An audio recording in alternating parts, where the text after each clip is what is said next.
If I were the devil, I wouldn't come with horns and fire. I'd come with convenience, comfort, and screens. I'd make you scroll past truth and swipe toward dopamine. If I were the Prince of Darkness, I wouldn't need pitchforks. I'd use platforms. I'd infect your feed, corrupt your algorithms, and addict your children to lies wrapped in likes.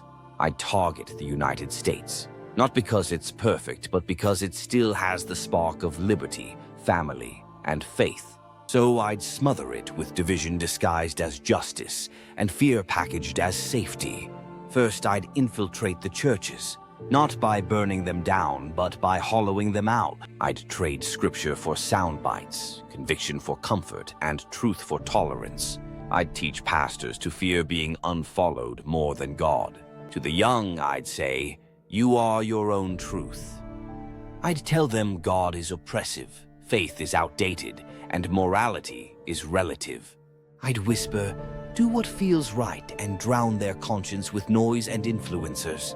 I'd flood their minds with endless entertainment, nudity on their phones, violence in their games, and confusion in their classrooms.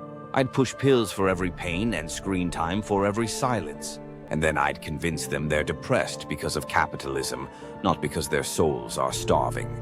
I'd make men soft and women bitter. I'd confuse the roles of father and mother until neither are respected and both are optional.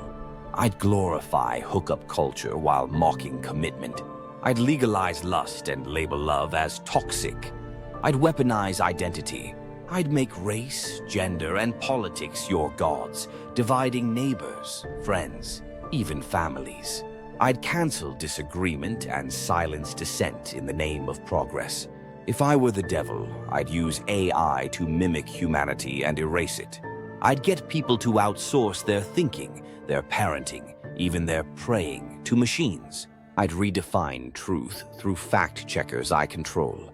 I'd get you to trust the cloud more than your creator. I'd push debt as prosperity, distraction as purpose, and digital fame as meaning. I'd make you believe your worth comes from views and your legacy from followers.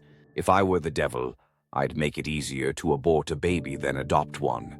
I'd defend criminals and defund justice. I'd call sin self-expression and call holiness hate speech. Eventually, I wouldn't have to do much. You'd police each other, betray each other, cancel each other. I'd just sit back and watch as you trade your freedom for convenience, your faith for fiction, and your future for now. In other words, if I were the devil, I'd just keep doing what I'm doing.